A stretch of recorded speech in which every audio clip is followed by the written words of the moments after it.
요양급여 비용 청구 길라잡이에서 자주 찾는 질문 몇 가지 설명드리도록 하겠습니다. 이제 본 영상에서는 등록 예시나 길라잡이에 나와 있는 내용을 알려드리는 것이고요. 해당하는 수가에 대한 정확도나 이런 부분은 1644-2000번으로 직접 확인하여야 함을 미리 알려드리고 강의를 시작하도록 하겠습니다. 우선 보시면 100분의 100 본인부담과 비급여의 차이를 여쭤보시는 분들이 많습니다. 이제 100대 100과 비급여의 차이는 엄연히 있는데요. 우리가 보험과 비급여로 이제 급여와 비급여로 나뉘고요. 보험이냐 일반이냐 뭐 이런 식으로 이제 환자들을 구분짓고 약제를 구분짓고 하는데요. 급여와 비급여는 엄연히 심평원에 등재되어 있어서 보험으로 적용이 되는 것은 급여, 그렇지 않은 것은 비급여로다가 나누게 되고요. 이 보험이 되는 것 중에서 이 보건복지부 장관이 정해서 고시한 상한 금액을 환자가 모두 부담하는 것을 100대 100이라고 얘기하고요.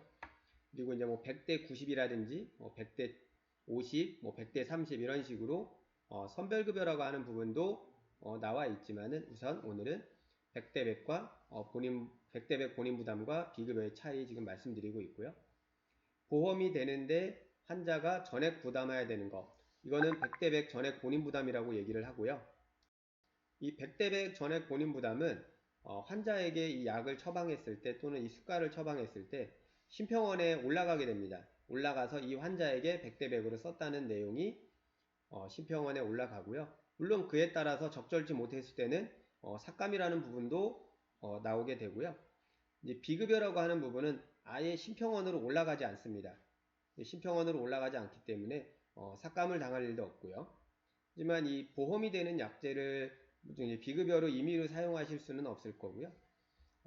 만약 이제 보험에 해당하는 약을 또는 수가를 100대 100으로 사용을 했다면은 진료실에서는 지금 보이시는 것처럼 100대 100인 경우에는 핑크색의 녹색으로 보이시게 될 거고요. 100대 90이나 이런 선별급여 같은 경우에는 이렇게 지금 녹색이 안 보이고 핑크색만 보이게 될 겁니다. 그리고 영수증에는 전액 본인부담 같은 경우에는 그 영수증을 끊어보시면은 여기 보이시는 것처럼 전액 본인부담에서 이렇게 금액이 표시가 되게 되어 있습니다. 다음은 이제 처치 및 수술료, 마취료의 야간가산 또는 공유가산이 인정되느냐에 대한 질의가 많이 나와 있었고요.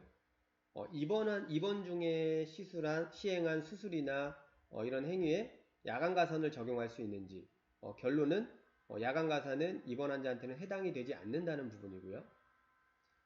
그리고 이제 입원 환자이면서 화상처치를 하고 있는 사람에게 야간가산이 인정이 되느냐, 이 또한 공휴일이나 야간가산이 인정이 되지 않는다는 내용 참고하시면 될 거고요.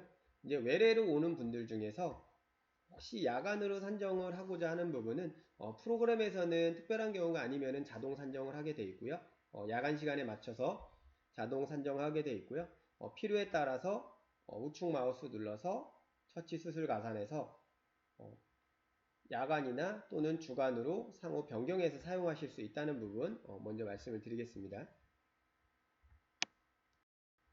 그 다음으로 질의가 비급여 행위 관련 진료 시 요양급여 인정 범위에 대한 부분인데요.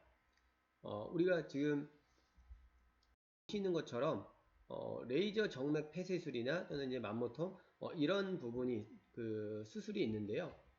이 수술들도 보험이 되느냐 안 되느냐는 해당하는 수가나 또는 재료가 보험이 되느냐 안 되느냐의 판단이고요.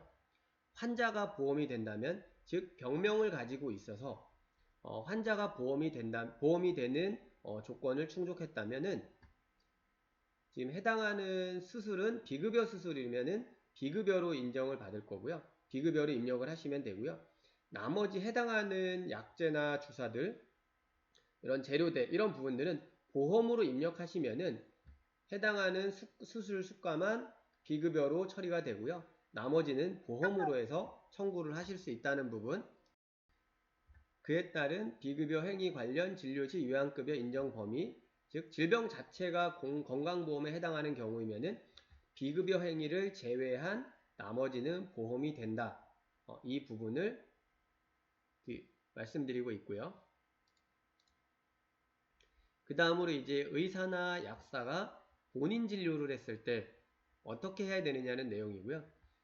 본인 진료를 했을 때 약이나 이런 처방을 내렸을 때는 지금 보시는 것처럼 약 처방을 내리고 우측 상단에 그 처방 고정 버튼이 있습니다. 약정 표시로 나와 있는데요. 이 부분을 누르게 되면은 우리가 저장이나 출력 전달 누를 때 자동으로 산정되는 코드들이 산정이 되지 않습니다. 그렇기 때문에 처방 고정을 누르고 저장하면은 자동 산정 코드가 저장이 안 되기 때문에 이 진찰료를 별도로 청구하지 않을 수도 있다는 부분, 이렇게 이제 나타날 수 있는 부분이고요. 다만 그 행위료라든지 이런 부분들, 즉 주사를 놨는데 그 피하근육 주사에 대한 행위료도 자동 산정 코드로 보통 만들어져 있는데요. 해당하는 부분은 청구를 하셔야 되기 때문에 무조건 오더 입력하시면서 하시면 안 되고요. 저장을 한번 누르시면은 해당하는 자동 산정 코드들이 나올 거고요. 거기에서 진찰료만 지우신 다음에 이 처방 고정 버튼 누르셔서 저장해 주시면은 진찰료는 빼고 입력이 되게 되어 있습니다. 이제 다음으로 처방 전 재발급에 대한 내용이고요. 이제 처방 전 재발급을 해야 되는 경우는 두 가지가 있을 겁니다. 약제를 분실해서 똑같은 처방을 다시 해달라고 오시는 경우들이 있을 거고요. 또는 처방전만 분실해서 오는 경우가 있을 겁니다. 처방전만 분실해서 오는 경우에는 처방전 재발급이라는 표시를 해서 다시 처방전을 똑같은 코드로 재발행해 주시면 될 거고요. 약제를 분실해서 똑같은 약을 처방해야 되는 경우에는 지금 아래쪽에 보이시는 이런 약제를 입력하시고 약에서 우측 마우스 눌러서 100대100 본인 부담 해주시고 지금 가산에 보이시는 핑크색의 녹색으로 표시가 될 거고요. 그리고 이렇게 입력을 하신 다음에 이 전에 보셨던 처방 고정 버튼을 누르셔서 그 나머지 진찰료나 이런 부분들을 산정할 수 없게 해서 처방전 발행해서 주시면 되겠습니다. 그리고 이제 의원급 만성질환 관리제에 대해 설명을 드리겠습니다. 이제 의원급 만성질환 관리제는 별도로 이제 신고를 하고 하시는 부분은 아니고요. 환자분이 우리 의원에서 고혈압, 당뇨에 대해서 주상병으로 진료를 받을 때 해당하는 진찰료에 대해서만 20%로 감면을 받을 수 있는 부분이고요.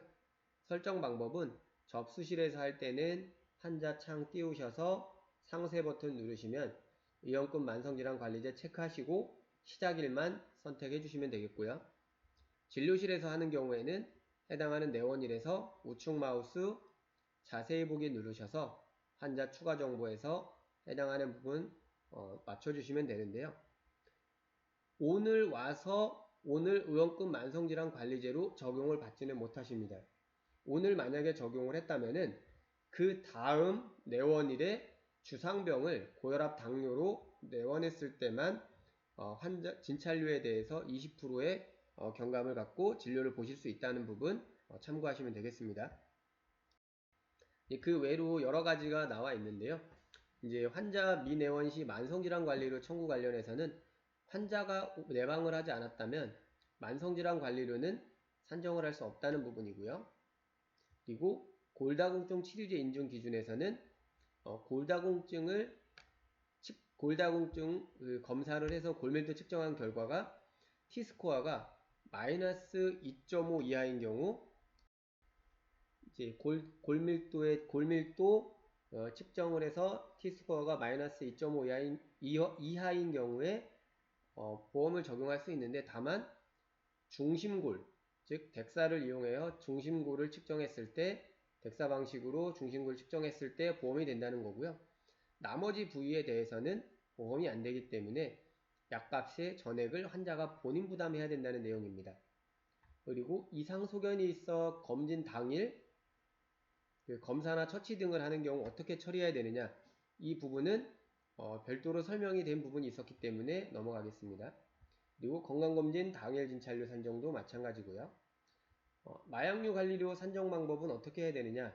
이 마약류 관리료는 우리가 기초자료에서 향정약품으로 등록을 했다면은 원내에서 이 약품을 사용했을 때 저장을 하면은 자동으로 마약류 관리료가 산정이 되기 때문에 이 부분은 뭐 별도로 산정을 하실 필요는 없습니다. 격리실 산정 기준, 격리실은 일반 환자를 보호하기 위하여 전염력이 강한 환자를 격리하여 치료할 필요가 있는 경우에 산정하실 수가 있고요.